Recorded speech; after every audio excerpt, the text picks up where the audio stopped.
Coucou ma communauté, salut les winners, j'espère que vous allez bien, moi ça va, bienvenue sur Demeure Officiel, heureuse de vous avoir nombreux connectés en ce net moment. Si vous n'êtes pas encore abonné, abonnez-vous, likez, commentez, partagez massivement le lien de cette vidéo pour ne rien rater. Alors nous allons parler de maman de Jordan, cette dame tiktokeuse qui s'est fait connaître sur les réseaux sociaux, surtout après la mort de son fils. Oui, et quand son fils est décédé, elle s'en est pas remise. Elle a déprimé. Elle a déprimé. Elle a passé des moments sombres de sa vie. Les vidéos que vous verrez certainement vont vous choquer. C'est elle après la mort de son fils. Elle a essayé de se remettre. Elle a essayé de s'en remettre, mais c'était tellement difficile qu'aujourd'hui, elle nous a quittés. La même semaine que Madame Cooper. Pratiquement le même jour à peu près que Madame Cooper. Seulement les quarts d'heure. Cette nouvelle a bouleversé les réseaux sociaux. On va en parler tout au long de cette vidéo.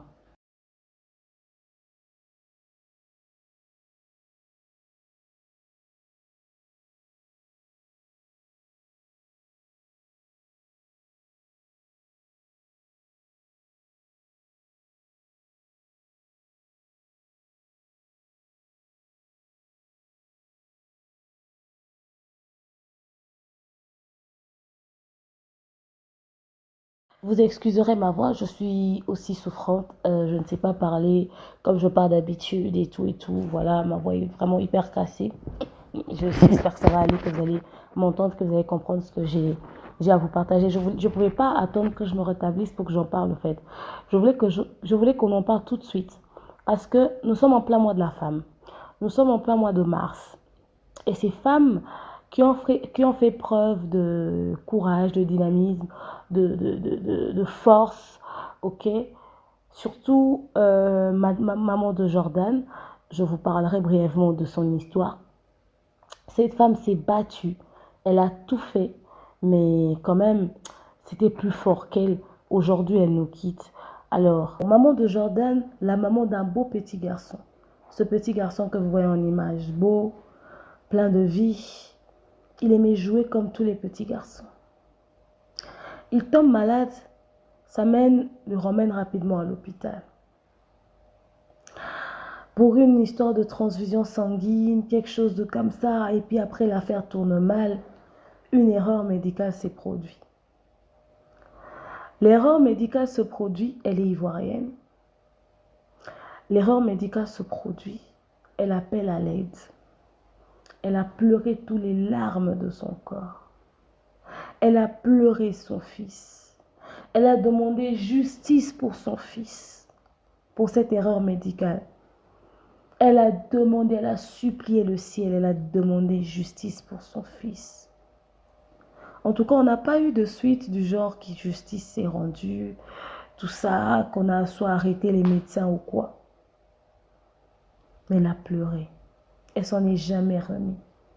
Le monde connaît son histoire sur les réseaux sociaux pour ceux qui sont très actifs. Elle a pleuré, elle a beaucoup souffert, elle a énormément souffert. Après la mort de son fils, suite à ça, après s'être battue pour que justice soit rendue, sans obtenir gain de cause, elle est allée dans tous les sens. Et même si justice était rendue, on n'allait jamais lui rendre son fils. Elle est tombée dans la dépression. Elle a déprimé. L'Afrique néglige beaucoup la dépression. L'Afrique néglige beaucoup la dépression. Une personne dépressive a besoin d'être entourée. Une personne dépressive a besoin d'être écoutée. Une personne dépressive a besoin d'être soutenue, d'être suivie, d'être accompagnée. C'est quoi la dépression? La dépression est un trouble mental caractérisé par un état dépressif persistant ou une perte d'intérêt pour tout type d'activité, ce qui produit des effets très néfastes dans la vie quotidienne. Regardez vous-même l'état de cette dame dans cette vidéo. Vous voyez comment est-ce qu'elle était vraiment tombée au plus bas. Et elle avait commencé à se remettre après. Ce trouble peut être causé par une détresse qui peut être à la fois biologique, psychologique et social. Là, on voit ce qui concernait cette dame, c'était plus psychologique et social. De plus en plus, les études montrent que ces facteurs peuvent entraîner des modifications dans le fonctionnement du cerveau, y compris un changement dans l'activité de certains circuits neurones. On ne le dit pas très souvent, hein, mais la dépression tue. Parmi les symptômes de la dépression, on nous dit que d'abord, la dépression nécessite un diagnostic médical, mais aussi que le sentiment persistant de tristesse ou la perte d'intérêt qui caractérise une dépression majeure peut provoquer une série de symptômes physiques et comportementaux. Ceux qui peuvent être des troubles du sommeil, perte d'appétit, une baisse d'énergie, une concentration altérée, un changement de comportement au quotidien ou une faible estime de soi. La dépression peut également être associée à des pensées suicidaires. Quand on dit déjà perte d'appétit, baisse d'énergie, regardez à quoi ressemblait cette dame. Regardez à quoi ressemblait sa vie.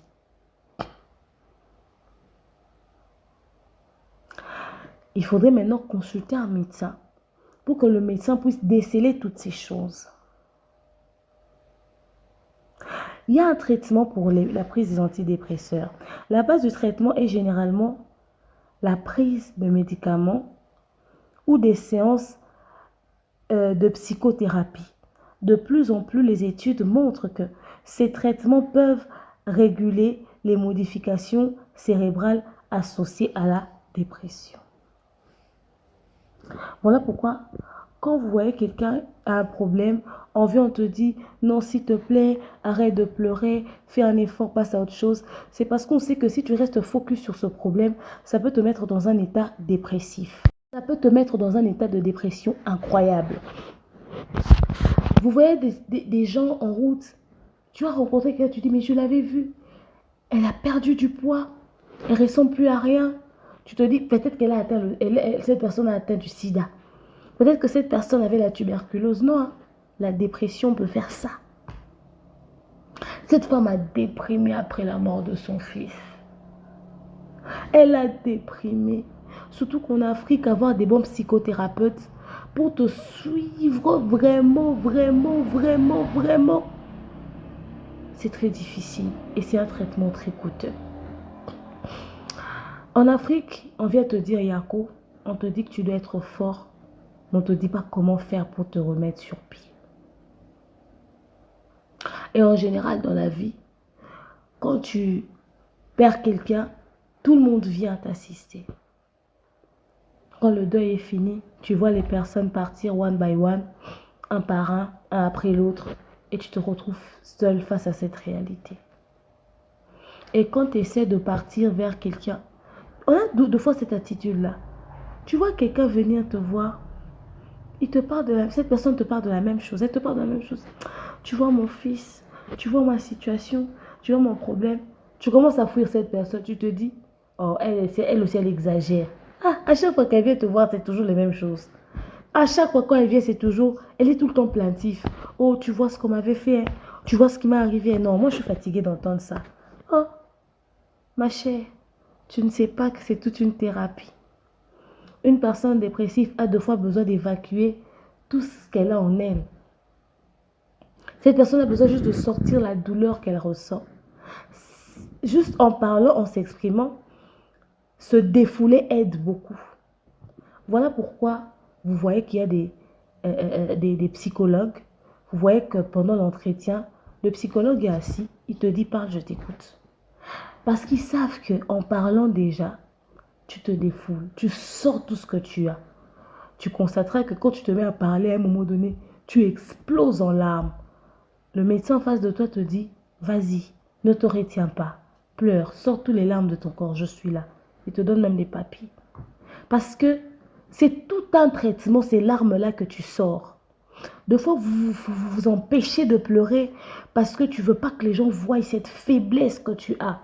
Mais seulement le fait de garder ces larmes-là en toi, tu gardes une douleur qui peut créer des crises de gastrite aiguë, qui peut te mettre dans un état psychologiquement, tu ne sais pas, tu perds toute rationalité, tu deviens comme si tu étais fou au fait, parce que tu as voulu garder la douleur en toi. Tu n'as pas voulu montrer cette faiblesse que tu as en toi. Tu n'as pas voulu montrer cette douleur que tu as en toi, de peur que les gens te jugent. Voilà pourquoi je vais nous dire à nous tous que quand quelqu'un vient nous parler, prêtons souvent oreille. Deux fois, tu prêtes pas oreille, tu ne sais pas que tu mets une personne en danger. Parce qu'on dit que la dépression a deux fois aussi des envies suicidaires. Parce que cette personne-là a l'impression de ne pas être comprise. Cette personne ne sait pas à quel sens se vouer. Cette personne ne sait pas chez qui elle peut aller, qui peut l'entendre, qui peut l'écouter sans pour autant la juger. Alors, elle a l'impression que vous tous, quand vous la regardez, vous ne la comprenez pas. Surtout quand quelqu'un vient te parler d'un truc qui lui fait mal, quand tu commences à lui faire des leçons de morale, au lieu de lui laisser d'abord s'exprimer. Tu n'es pas psychologue, tu ne peux peut-être pas savoir ça tout de suite.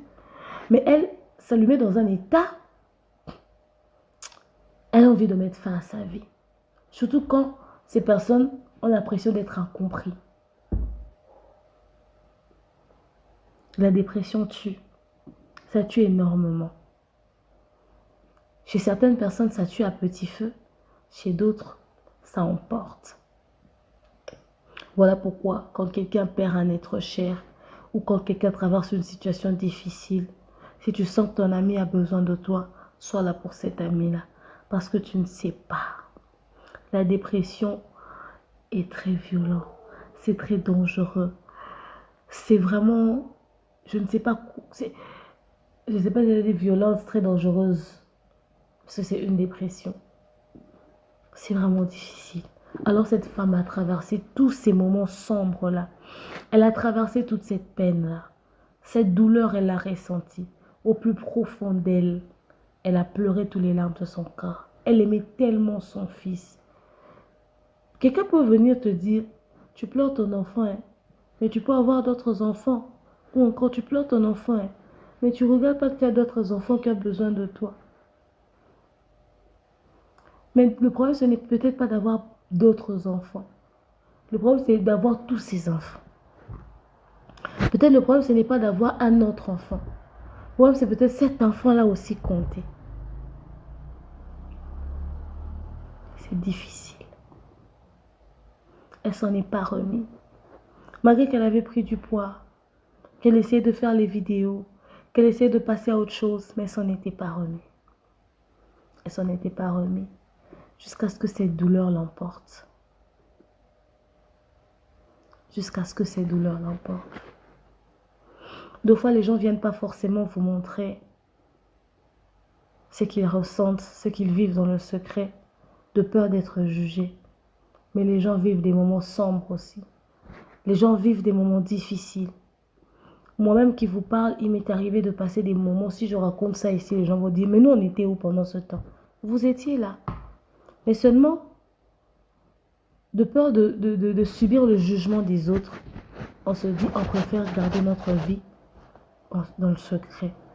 Des fois, tu as juste besoin de parler quand tu écoutes, c'est tout. Des fois, tu as juste besoin de parler quand tu écoutes, c'est tout. Mais tu vas parler devant qui? Sur Internet, des fois, les gens sont sans cœur. Même quand tu viens exprimer quelque chose qui demande un soutien moral, les gens ne comprennent pas ça. Mais c'est quand tu meurs que tout le monde partage ta photo, tout le monde partage ta vidéo pour dire « Hey, cette personne nous a quittés. » Vous êtes sûr que si elle venait tous les jours faire des lives et se défouler sur nous, on allait avoir suffisamment le temps de l'écouter? Personne n'allait la juger. Toi aussi, tu fais comme si tu n'allais jamais enfanter. Toi aussi, l'enfant est déjà parti. J'ai vu un commentaire sur une de ses vidéos à elle, cette dame. Quelqu'un qui lui dit, toi aussi, l'enfant est déjà mort. Laisse le petit reposer en paix. J'ai dit, comment tu peux faire un message aussi cru? Tu es stérile? Tu es sans cœur? Tu n'as pas d'organes? Tu es inhumain? Non. C'est pas comme ça qu'on réconforte quelqu'un. Elle a besoin de laisser son fils reposer en paix. Mais elle n'y arrive pas, c'est plus fort qu'elle. Elle aimait tellement son fils. Des fois, on ne nous explique pas tout. Vous savez. Peut-être, en accouchant ce garçon-là, on l'avait dit, c'est ton tout dernier accouchement. Toi et moi, on ne sait pas. Peut-être qu'elle a fait des années, elle voulait un enfant.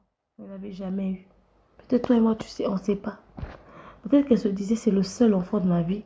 Je ne vais pas concevoir d'autres. Toi et moi, on ne sait pas. Elle a investi, elle a tout donné dans son enfant. Qui souhaite la mort d'un de ses enfants? Personne. C'est difficile. En fait, quand une situation t'est pas arrivée, tu ne comprendras pas.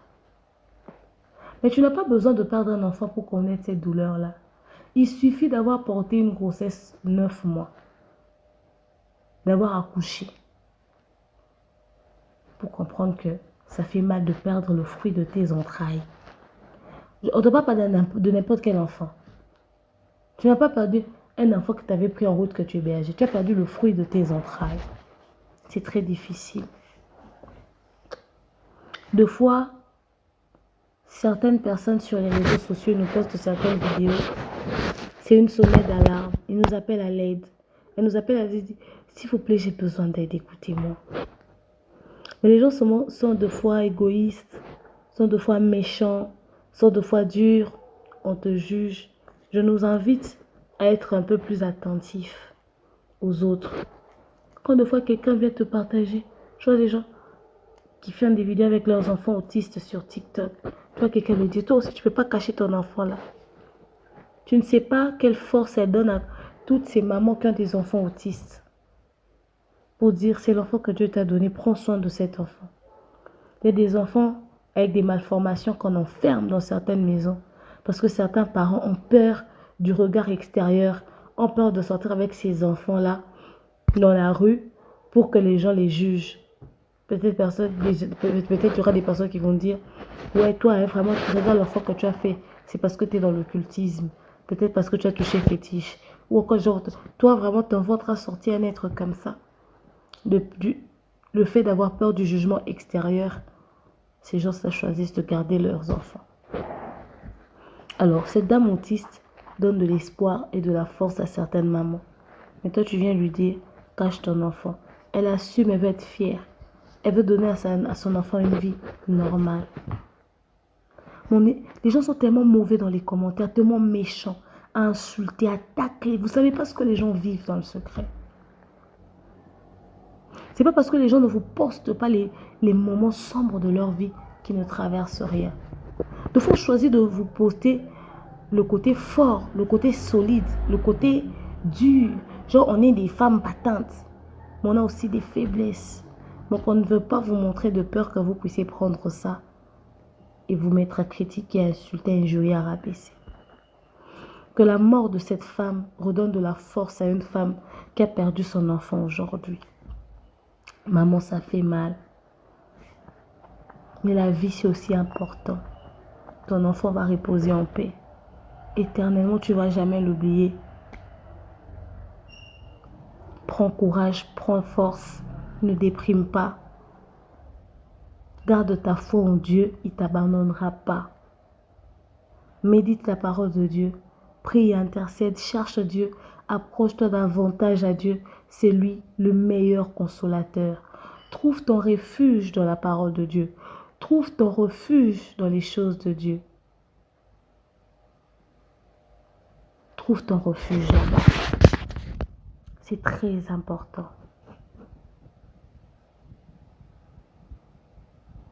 Trouve ton refuge là-bas. C'est Dieu le meilleur consolateur. Venir nous exprimer les choses, les problèmes sur les réseaux sociaux. Chacun de nous a un problème.